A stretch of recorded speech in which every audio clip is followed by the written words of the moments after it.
ہم آج وہاں پر سنگ بنیاد رکھ کر یہاں سے ارادۂ عمل کا اعلان کریں گے انشاءاللہ العزیز۔ مجید کے نسخے ہیں، یہ اسلامی جمہوریہ پاکستان ہے۔ جب سے یہ وزیر داخلہ اسلام آباد پر مسلط کیا گیا، ہم تو بلوچستان اور کے پی کے کو رو رہے تھے، اس بدبخت نے یہاں پر اسلام آباد کو یہ بنانے کی کوشش کر دی۔ جو قرآن کی بے حرمتی ہوئی، اس پر ساری حکومت بالفور مستعفی ہو۔ اور اسلام آباد شہید مدنی مسجد کا سنگ بنیاد دوبارہ رکھ دیا گیا، آج عظیم الشان مظاہرے کا اعلان۔ تفصیلات کے مطابق اسلام آباد میں شہید کی گئی مدنی مسجد کا سنگ بنیاد اکابرین اسلام آباد کے ہاتھوں دوبارہ رکھ دیا گیا ہے۔ اس موقع پر جمعیت علماء اسلام، اہل سنت والجماعت، وفاق المدارس العربیہ پاکستان اور مسلم اسٹوڈنٹس آرگنائزیشن پاکستان کے ذمہ داران نے سینکڑوں علماء اور عوام کی موجودگی میں دوبارہ سنگ بنیاد رکھا۔ منتظمین کے مطابق آج دن 1 بجے شہید مسجد کی جگہ پر عظیم الشان مظاہرہ کیا جائے گا اور مسجد کی تعمیر دوبارہ شروع کی جائے گی۔ ادھر وزیر مملکت برائے داخلہ طلال چودھری نے حکومتی وفد کے ہمراہ جمعیت علماء اسلام کے جنرل سیکرٹری مولانا عبدالغفور حیدری سے ملاقات کی ہے۔ ملاقات میں آئی G Islamabad Ali Nasir Rizvi, chairman C D A اور ڈپٹی کمشنر اسلام آباد بھی شریک تھے۔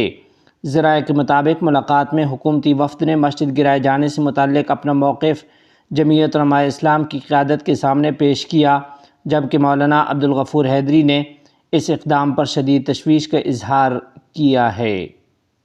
یاد رکھیں، تمام مسالک کا یہ فتویٰ ہے، جو زمین اللہ کے گھر کے لیے وقف کر دی جائے، کوئی مائی کا لال اس کا وقف نامہ تبدیل نہیں کر سکتا۔ ہماری تمام جماعتوں کے ذمہ داران ہیں، ہمارا یہ بھی مطالبہ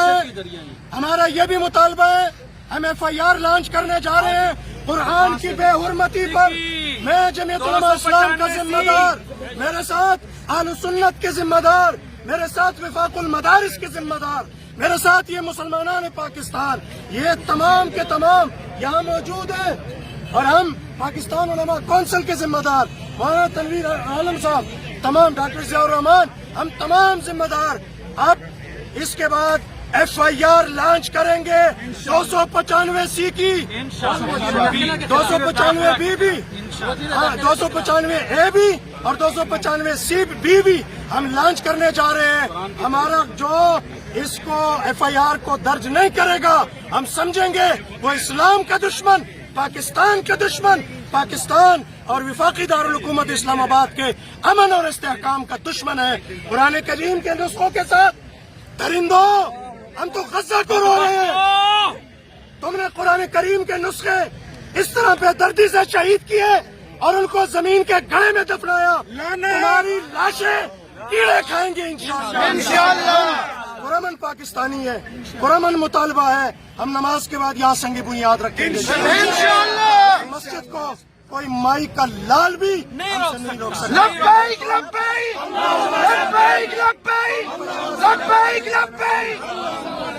50 مسجدوں کو نوٹس دیے، میں جس جگہ پر کھڑا ہوں، تم نے کہا یہ گرین بیلٹ ہے، اسی لائن پر یہ ہوٹل ہے، آگے اور آگے چلے جائیں، آپ دیکھ لیں اسلام آباد پلس اسلام آباد کلب، کیا وہ گرین بیلٹ پر نہیں ہے؟ شراب خانے تم نے بنائے، یہاں تم نے ساری چیزیں بنا دی، ہم نے تو کبھی بھی کوئی بات نہیں کی، ہم نے تو نہیں کی۔ یہاں دوسرے فرقوں کے آپ نے تجاوزات سے ہٹ کر ان کو جگہ دی، کسی نے اسکول کالج کو مسمار کر کے اپنے دوسرے گرجے اور پتہ نہیں کیا کیا غلاظتوں کے ڈھیر بنائے ہیں۔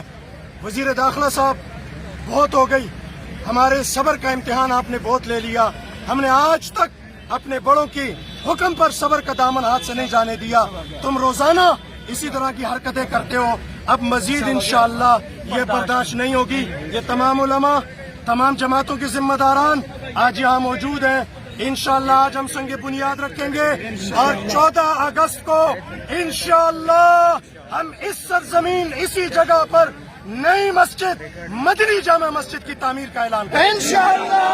آج ہم سنگ بنیاد رکھنے جا رہے ہیں 14 اگست کو جمعیت علماء اسلام، اہل سنت والجماعت، پاکستان علماء کونسل، جمعیت اسی وفاق المدارس العربیہ، تمام پاکستان کی جماعتیں، اہل پاکستان، عوام پاکستان، وہ لبرل جو کہتے ہیں ملا کہاں ہے، آج ملا موجود ہے. میں تم سے پوچھتا ہوں دین کے دشمنوں, تم کہاں ہو؟ نکلو اب گھروں سے, تمہاری غیرت مر گئی. اس لیے ہم یہ اعلان کر رہے ہیں اور انشاءاللہ اب ہم بقیہ نماز پوری کریں گے, قیادت بھی آئے گی, سارے علماء آئیں گے, ہم مشترکہ انشاءاللہ مدنی جامع مسجد کا سنگ بنیاد رکھیں گے اور پھر ایک عظیم الشان تاریخی اسلام آباد کا اس میں مظاہرہ ہوگا اور اس میں انشاءاللہ ہم پورے تیاری کے ساتھ آ کر اپنی مسجد کی تعمیر شروع کریں گے انشاءاللہ. آپ